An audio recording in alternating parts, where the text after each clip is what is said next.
Welcome to Florida Focus, a college football podcast. My name is Brandon, and I'm a lifetime Florida State Seminole fan. And I'm Chris, and I am a titanic Florida Gators fan. We are putting aside our differences as rivals to bring you the fantastic world of college football throughout the Sunshine State. Today, as promised, we are going to continue our top 5 returning starters, and this week will be our defense. So, quite a list, and I don't know about you, but probably a little harder even than the offensive list to put together, in my opinion. Yeah, especially for the Gators, just so many question marks. A lot of talent coming back, but a lot of talent left on that side of the ball. So this one was tough, a lot more tougher than the offense, for sure. Yeah. All right. Well, let's go ahead and dive right in. So we'll alternate just as usual. I'll let you go with your number 5, my number 5. We'll go back and forth. We'll recap and then give a list of honorable mentions. So without further ado, Chris, go right ahead. All right. So we'll start off with number 5, a guy that got injured. I believe it's a Kentucky game last year. And really, we felt his loss. We really felt his loss. And that is cornerback Wilson. Marco Wilson. We had a brother, Quincy, that played for us earlier. But Marco Wilson, he, I think it was SCL. I think that's the ligament that he tore. Ooh. All those CLs, ACLs, all the CLs. Never good. Never good to tear. But he tore one of them, and he was out for the year, and we felt it. Like, when especially that Kentucky game, they picked on his replacements, and that really hurt. And he's a guy that his brother, I think he's still in the NFL, and he's a guy that potentially could go in the NFL. And to have him out for majority of the year really hurt us. We had a bunch of young guys had to step in last minute, so him returning is going to be key for us, shoring up that side of the ball, and hopefully that his injury doesn't affect him too much this year, and he still is explosive and isn't as hesitant. But he's a guy that we really need in the backfield on defense. I like what you mentioned about the hesitancy, because a lot of times after an injury, you just don't see that explosiveness, and that's a legit concern. Yeah. So all the best to him in the full recovery. All right. We'll dive into Florida State. Number 5 returning starter, and I've just prefaced this whole list by saying it's amazing what a defense can do when your offense is scoring a lot. And when our defense can pin their ears back and really have at the quarterback and the offensive line, we're way more successful. That's probably a spillover from Mickey Andrews, and he's still on staff, so that's probably a reason why too. But a lot of these numbers just don't look as good because we were so far behind and couldn't score as much. But number 5, I'm going to put Stanford Samuels III. So far, he has 6 career interceptions, and he's had pretty decent play against ACC opponents, which is where you want it to happen. He had a game seal. He picked off Louisville to seal the game late when it probably wouldn't have mattered versus a comeback. But, he's the guy. He seems to know where the ball is. As you'll see as a recurring pattern with our defensive players, it's like this guy has a specific skill set and very little else, which is probably okay. But you have to be a little more diverse, and that's the only thing that worries me. But his is definitely knowing where the ball is and how to pick it off. So 6 career picks, can't complain about that. Yeah. All right, cool. All right, so my number 4, we are back to the secondary, and that is Trey Dean. And this is a guy that he was forced to jump in when Wilson did go down. And he got picked on a lot, and I was frustrated with him a lot majority of the season. He was a young dude and filling in the big shoes. And other teams knew, like, hey, this guy doesn't know what he's doing, attack him, and it worked. But end of the year, he caught on, and he finally figured out what he was doing. And I think he's going to be really crucial for the Gators this year because he's going to be that third guy, that maybe that nickel star position. They're going to move him around a lot, and now that he has a year of experience, a year of people picking on him, I think he's going to have a chip on his shoulder, and he's going to have a lot of matchups where they face the opponent's third receiver. And I think that now, it's crazy that I'm saying this, I like that matchup. I like him because he took his lumps, but I think he's about to give the lumps this year. Ooh, I like that. Yeah, I just thought of that. Yeah. He used to take how he gives. Yeah. All right. Well, I hope I'm right on that. Yeah. A true Robin Hood, of the Gators. Exactly. Love it. All right. Good pick. Yeah, there's some similarities between our teams here. Interesting. So number 4 for me, and I forgot to mention Samuels is a corner. So is Asante Samuel Jr., and he's a sophomore. His forte is pass breakups. He had 9 of them last season, 3 against Clemson. So whereas Samuels is, I'm going to find the ball and pick it off. His is, I'm going to get there and I'm just going to knock it away. Totally fine. You always have your strength and play to that. So I like where he was always able to kind of most of the time shut down the side of the field that was thrown to. Again, it's kind of weird. Florida State has a pattern of the guys that have the talent and they show up in big games. So 3 of his 9 pass breakups are against the best team in the country, literally national champions. Where are you the rest of the year? But I know the talent's there, and if you're trying, that's a very different story. Also, when your team's not going 5-7, you try harder. So I kind of get that too. As the team gets worse, you play for yourself, you make more mistakes. I have all the confidence that his season will improve, and I love that he is coming back. Yeah. The Samuels brothers or cousins are they even related at all? Well, Stanford Samuels is the third, so his dad played. Asante Samuel, no S, no relations. So, okay, that's what it was. Okay. Yeah, I know, a lot of confusion there, and it's understandable. One day he'll get his S. One day. One day. He keeps playing as tough as he does. Keeps working at it. He'll get the other S. You know it. Yeah. All right. So number 3 for me, and this is you could maybe say the quarterback of the defense, and that is David Reese, middle linebacker. He's a senior, and man, the first maybe 3 games of the year he didn't play, and we felt it, especially in the run game, because people just love to run the ball right up the middle. And he came in against Tennessee and really changed things for us. Like I said, he missed those games, and yet he still ended up second in the team in tackles by the end of the season. So he's going to be key, especially starting off this season. Middle linebacker, putting people in their places. He's very experienced. Has played a lot of games for UF, and I'm glad he's back there again. And hopefully he'll shore up the middle there. Because we have a lot of missing pieces up front, so we need him in the middle. Okay. Yeah, never undervalue that. That's certainly a strength to have in your defense. Right. Number 3. So, again, I'm a burden of knowledge here. Florida State has a really good defense. Let's just get some guys with versatility. So, number 3 is Nasruddin. He is our leading tackler. And in my opinion, the defensive line is up for grabs. It's like, who wants to go to the NFL and be drafted this year? Right. Just go and have at it. He has 91 tackles thus far, and I have no doubt that that's going to continue to improve. So I'm very impressed with his pressure, getting to the running back, whoever's in the backfield. Doesn't probably have the outside speed that you would want, so if a guy cuts out, that's probably going to be on your linebackers and our corners. That's fine. He can stuff in the middle. So I'm hoping Nasruddin can continue to improve and just continue to stop the run up the middle. So continue with your theme. Yeah.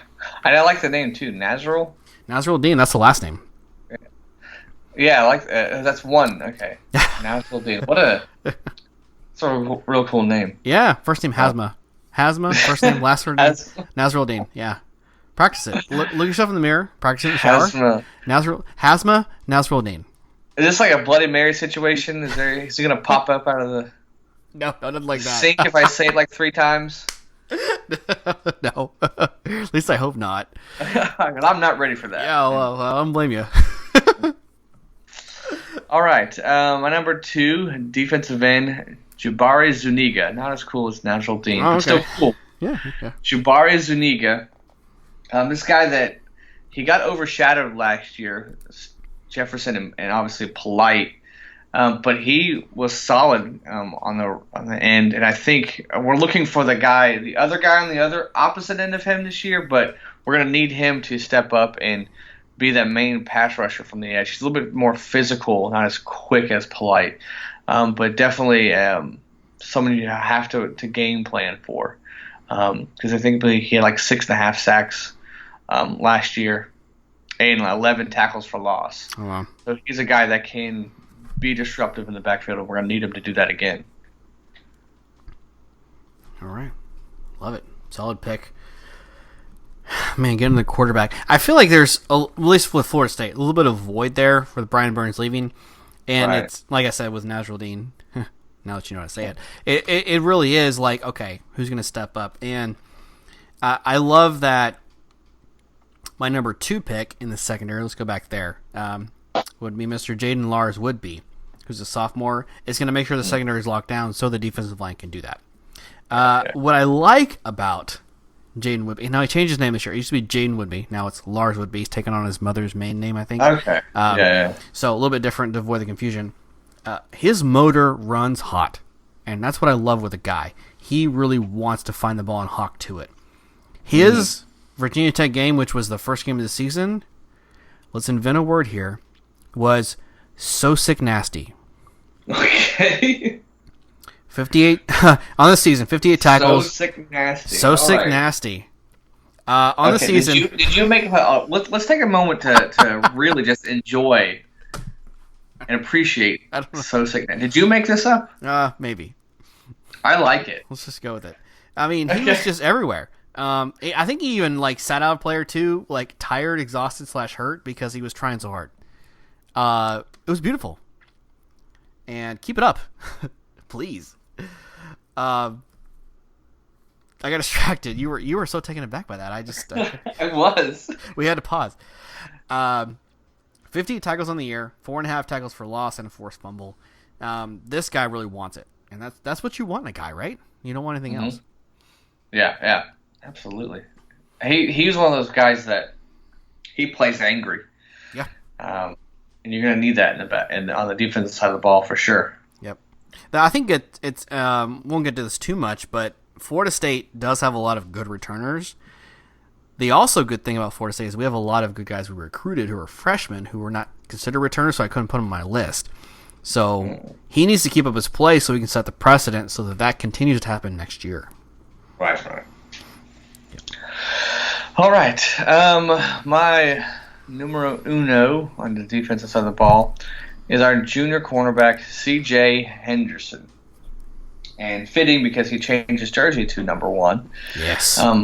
Also, and this guy, he's charting real high on everyone's draft boards for this coming year. And I'm pretty sure this is going to be the last season we'll see him Okay. in a Gator uniform. His stock, as long as he just doesn't plummet or anything like that, his stock's just going to be pretty decent enough to get him drafted pretty high. He's a shutdown corner. Like I said, a lot of the teams, once Wilson went down, picked on whoever was not lined up against just anybody besides Henderson. Okay. And so he doesn't have many stats. 2 interceptions, 5 pass breakups. But if you watch the film, dude is talented. But what I really love about him is that on several plays, especially, I think it was a South Carolina game where he chased down a receiver that should have been a touchdown. He tackled him at the 1. They ended up scoring in the drive, but he ran down, Deebo Samuels? I believe that was the receiver. And and that guy's fast. He ran him down, and then, but the plays in the Tennessee game where there's 4th and 1 and their tight end snuck out the backfield wide open, caught the ball running into the end zone, and Henderson ran him down and caused him to fumble into the end zone. Oh, yeah. And you always see that from him. He's never going to give up, and he is really fast. And his the catch-up speed, or is that the right word I'm thinking of? The Acceleration. Closing speed. There you go. Even better. Yeah. Not as tasty as ketchup, but still. Closing speed is second to none. So we're going to definitely need him to continue to do what he's doing and be a leader on the field for us. Wow. Yeah, that's. I really actually forgot about the South Carolina game, but it's the drive, and you're right. We're blessed, both teams, with athletes that can chase down a guy that's going to clearly score a touchdown. But to know, you're like, you know what? He may tackle him at the 5, and they may still score, but he doesn't care, and he's still going to give himself up for the play, and that's beautiful. Yeah. And as a fan, you love seeing that. You love seeing guys who don't quit. Yeah, I mean, and even if they score, you're like, you know what? We put ourselves in a position to save 4 points, even if they did score. So, yeah, great choice, man. Thank you. All right. Well, with Florida State, I mean, you could have put really any of the guys I've listed at number 1, but I'm going to go with Marvin Wilson.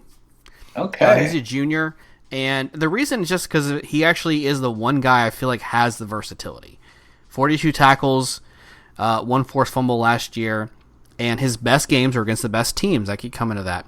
Against the Gators, against Boston College, even against Miami, he was everywhere. He has tackles for loss. He can cause the forced fumbles. He can stuff the run. He can get out in space a little bit. Those are all huge to me. He is everywhere. I'm hoping the leadership gets there, and I have no reason to believe it's not. In fact, I'm more assured that it's going to be there because he was our advocate along with Tamorian Terry to the ACC Media Days in Charlotte. Okay. So, he's definitely going to represent the team well. He's going to be a team captain, I'm sure. And I'm very excited about his leadership skills. And so that's why I'm taking Marvin Wilson as my number 1 returning defensive player. Yeah, anytime you have a guy that represents you at the Media Days, you know that he's not just a talented player, but a good person as well and a leader. Yep. Cannot underestimate that. If they fit the culture, they're almost always going to succeed as a player, even if they don't quite have the skill. Right. Exactly. Man, again, we just knocked it out of the park, Chris. Those are beautiful lists. I mean, the AP has nothing on us. Let me dust that dirt off your shoulder, player. That's good. And everything that we just worked so hard for just is gone. Tumbling down. Just one dad joke and it's completely crumbled. Gone. It's just whatever. Man, all right. But we press on. We press on. Indeed, we do. Let's do a quick recap, and then we'll do honorable mentions as well. So go ahead. All right. So to recap, my number 5, Wilson, cornerback. Number 4, Dean, quarterback. You have Reese at number 3, middle linebacker. Jabari Zuniga, number 2, and C.J. Henderson, number 1. All right, and for Florida State, my top 5 returning defensive starters. Number 5, Stanford Samuels III, corner.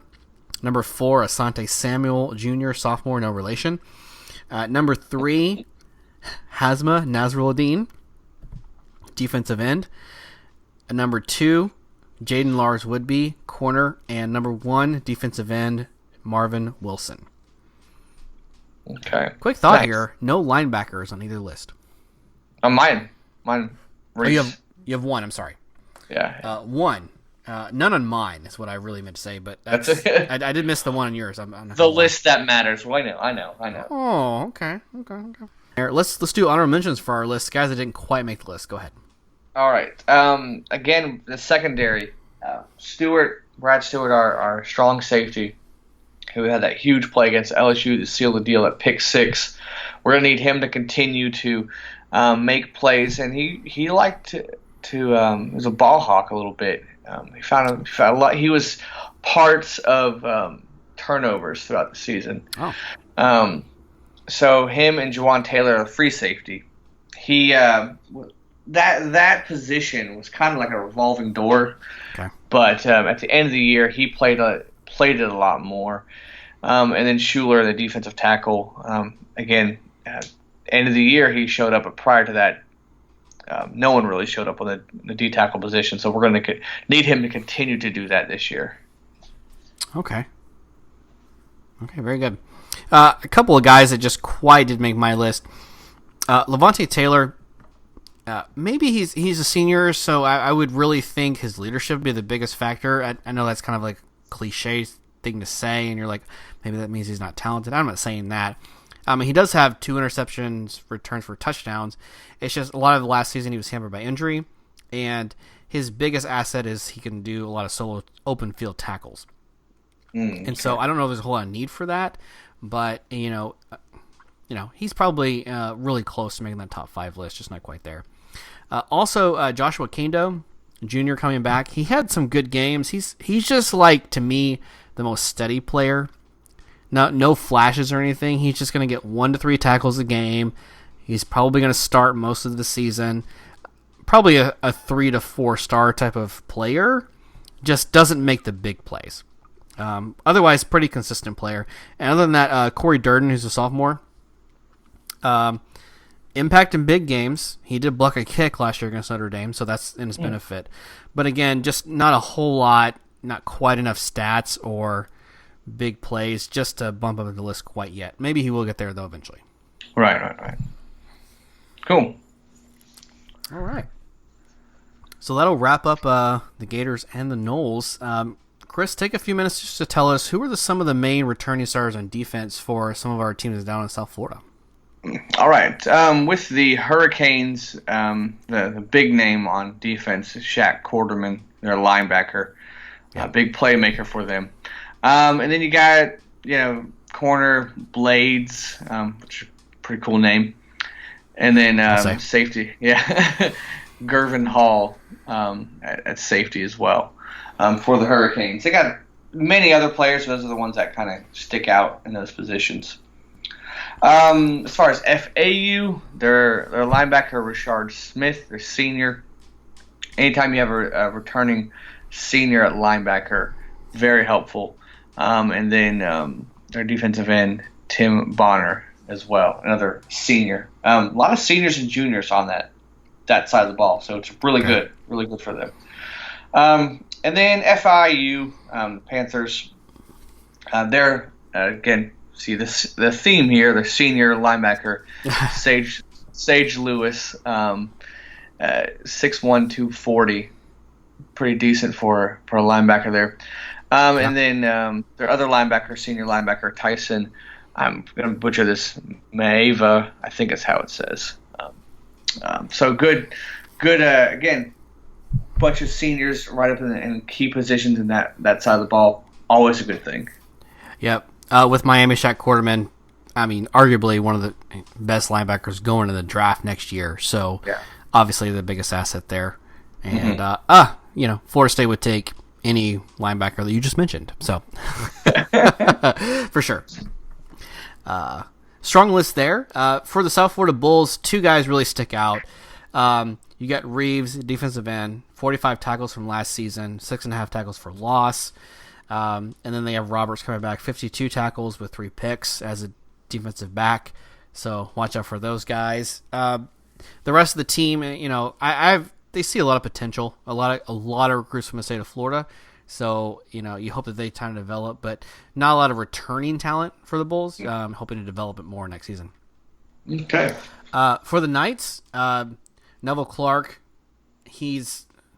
This guy's a stud. Defensive back, 13 pass breakups last year, 2 picks, 46 total tackles, 38 of which were solo. So he can find wherever the ball carrier is. Also in the secondary, you have Brandon Moore, 10 pass breakups of his own, plus a pick to go with it, 31 solo tackles, and 43 total. I would say Richie Grant, biggest asset you have coming back for the Knights. 6 picks last year, 109 tackles on his own, and he's a redshirt junior.